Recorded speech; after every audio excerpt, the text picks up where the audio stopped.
Kyrie Irving and Luka Doncic, they are not the greatest backcourt ever. They are not.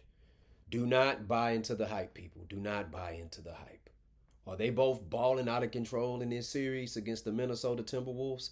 Yes, they are. Yes, they are. They are, man, they are balling out of control. They are playing some phenomenal basketball. Some of the greatest basketball I ever seen in a series.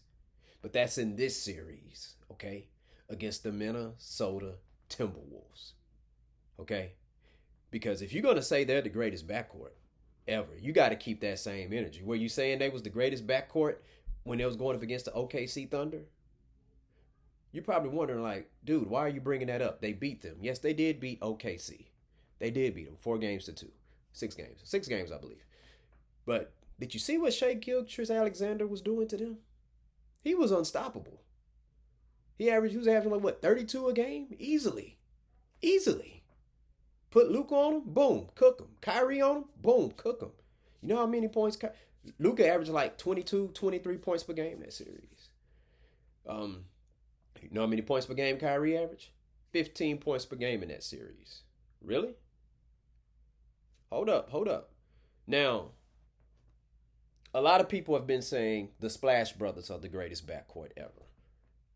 I got no problem with anybody saying that because I've seen those two players be the best backcourt in multiple playoff series. Okay? In multiple regular season games, NBA finals. All right, we've seen enough to where we can judge the Splash Brothers and say, "Oh, that's the greatest backcourt ever." I see why somebody will put them there. I see why some people I see why some people wouldn't put them there as well. Depends on who you pick. Like if you're a Detroit Pistons fan, there's no way you're gonna say the Splash Brothers are the greatest backcourt ever because you're gonna say it's Joe Dumars and Isaiah Thomas. All right, and some of them they might say, "Oh, Chauncey Billups and Rip Hamilton." All right. When I'm looking at best backcourts, like defense is a skill, people. You know, I hate it when they say best offensive backcourt. No, just say best backcourt. Defense matters. What does Kyrie Irving and Luka Doncic do on defense? Now, Luka has improved on his defense, and I think Kyrie is a good solid defender. All right, but you know, come on now. He just averaged 15 points per game against OKC. All right. So now, because they're going up against the Minnesota Timberwolves, it's a favorable matchup for them. It's a favorable matchup. So we shouldn't use that as the series or as the moment to say and anoint these two as the. You have some people saying they're the greatest backcourt ever. Some are saying, oh, we're the greatest offensive backcourt ever. And some, the most talented backcourt ever. I could care less about most talented backcourt ever because what you find, like certain things that I feel like requires talent or that should be valued as talent, other people is not going to value as high. Once again, defense, on the ball defense, situational defense. I think all that matters just as much as offense because you could be scoring 25 a game, but hell, if you're giving up 35, I mean, goddamn, that's a liability. All right, so. But that can't be the greatest. Yeah, they're not the greatest backcourt. No. And then I'm gonna tell you something. For those of you saying they are the greatest backcourt, keep that same energy.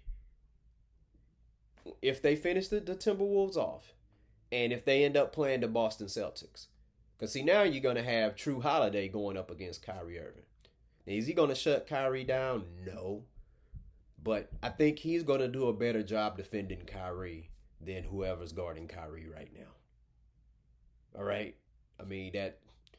and if they go against the Celtics, don't give me that crap about, well, Luka's playing on one leg. While he's playing on one leg, y'all are saying they are the greatest backcourt in NBA history. He's still dropping, what, damn near 30 points per game in this, or is it, what, 25 to 30 points per game in this series. Okay? So when he has Jaylen Brown guarding him, don't give me this. Oh, well, here's Luka on one leg Luka. No. They the greatest backcourt in NBA history, right? Okay, but I do love watching them. I enjoy watching them play, man. I always love watching Kyrie Irving play. But I'm gonna tell y'all something. Like, if you're gonna say that Kyrie, let's say, all right, if you're going to roll with Kyrie Irving and Luka being the greatest backcourt in the league or ever,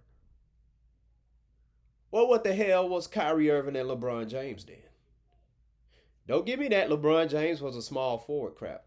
No, no, no, no. Who ran that offense? LeBron James. He was the facilitator of that offense, the leader of that offense. All right? LeBron James. All right?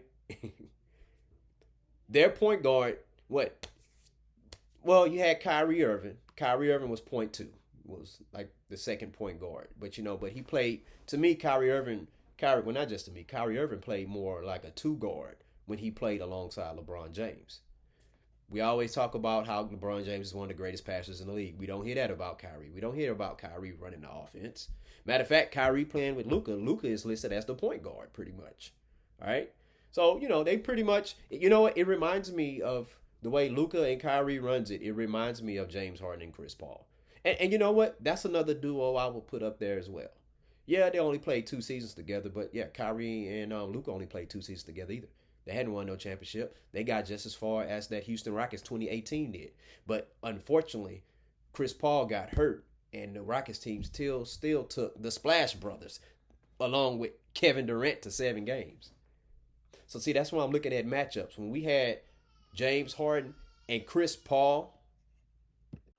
All right, sorry, I had a little bit of interruption there. But as far as, the Houston Rockets with Chris Paul and James Harden, and Chris Paul, that 1 year long, like, they took it to the Warriors, took them to 7 games.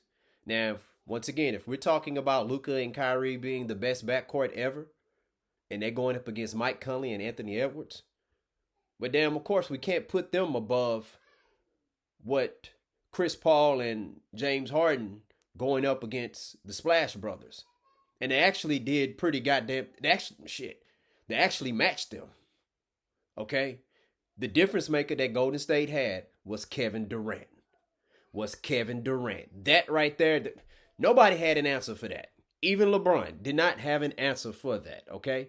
But if they didn't have Kevin Durant, you would have had the Splash Brothers versus Beard and CP3. Let's see what would have happened. I think Beard and CP3 would have won that. But what's some other great backcourts? Me, not a Pistons fan, but I am a fan of Joe Dumars and Isaiah Thomas. Two-way players, two-way guards. They can get you buckets. They can create their own shot.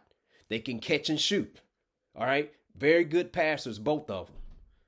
Isaiah Thomas, one of the best ball handlers ever. All right? Joe Dumars was one of the only few players who would guard Michael Jordan straight up. That doesn't mean he was successful with it, but I do believe if Joe Dumars wasn't... See, Joe Dumars, he kept Michael Jordan from averaging 45 points per game, while Jordan was averaging like high 20s and 30 points per game. All right? But I like that backcourt. And once again, that's a backcourt where we saw them play multiple series, playoff series, and we can consistently say, based on their resume, oh, yeah, I can see why they're the best backcourt in the league, or one of the greatest backcourts ever. But Luka and Kyrie, they only been being the best backcourt ever, been looking like that in this series. Why? Because they're facing the Minnesota Timberwolves. Okay? That's why. But they're still, but if they go on and let's say they face the Boston Celtics and what they're doing against Edwards and Conley, I know y'all want to say Anthony Edwards, he's like the second coming of Jordan and Kobe. I'm going to talk about that later. But listen, he's not Michael Jordan. He's not Kobe Bryant. All right? Luka and Kyrie would not be doing that if Anthony Edwards was Michael Jordan or Kobe Bryant. I guarantee you they would not be. Especially with Luka's on one leg. Oh, no. And see, players like that, you got to make them. And here's another thing. Who in the hell is Luka guarding on defense? Who is Kyrie guarding on defense? I know they're not guarding Anthony Edwards. Who are they guarding? See, if one of them is guarding Mike Conley, Mike Conley plays the point guard more like a point guard from back in the day. You can tell he's not even looking for a shot. He's looking to get the ball, run the offense. Okay, so right there, man, I'm no. Who are they guarding? All right, who are they guarding? See, with the Splash Brothers versus CP3 and Beard, they're pretty much guarding each other. All right? So it's like, you get me, I'm going to come back, I'm going to get you and stuff. you know. But Kyrie, he's scoring on Anthony Edwards, but he's not guarding Anthony Edwards. So if you're gonna just say offense, well, I think that's kind of lame to just say offense because this is not football where you got certain players based on your position. You only play offense side of the ball or you only play defense side of the ball. This is basketball. You got to play both sides if you're going to be considered the best.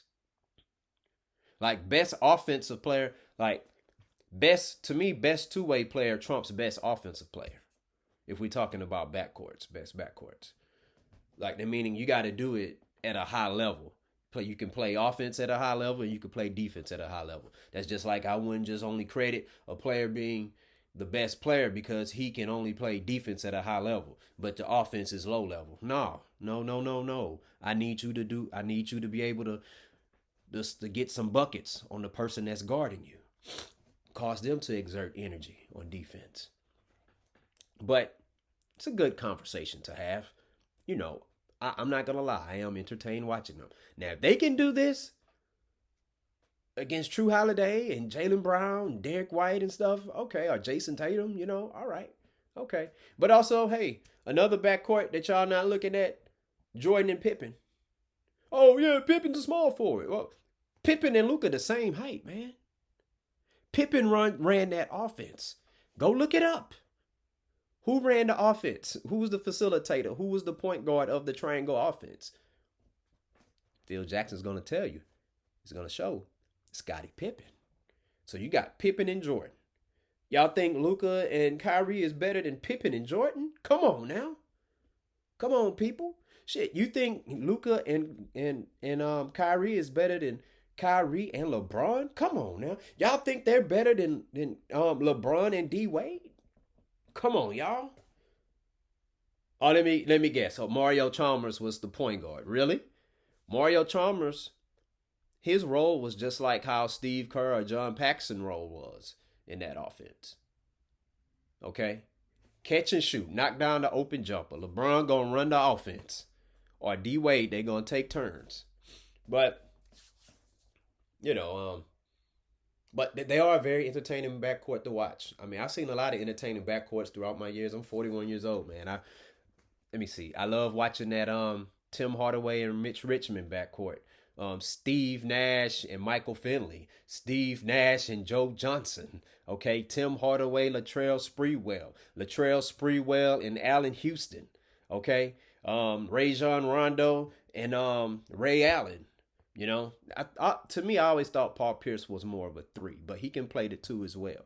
Okay, Kobe and Derek Fisher. I like defense, man. You know what I'm saying? What Derek Fisher's impact on defense was just as important. And he would knock down those open threes. He was playing his role. He was one of the leaders of that offense. What's another one? As a Rockets fan, man, let me see. I enjoyed Kenny Smith and Vernon Maxwell. All right, then Sam Cassell coming off the bench. Sam Cassell, Latrell Sprewell. I'm showing my age here, people. Let me see. What was another good backcourt that was entertaining? Michael Jordan and Jerry Stackhouse. All right, how about that? Michael Jordan and Rip Hamilton. Chauncey Billups and Rip Hamilton. Who else? What was another good backcourt I used to watch? Cuttino Mobley and Steve Francis. I thought that was entertaining. Francis and Marbury, the little time they spent in New York. I thought that was an entertaining backcourt to watch. Who else? Clyde Drexler and Terry Porter.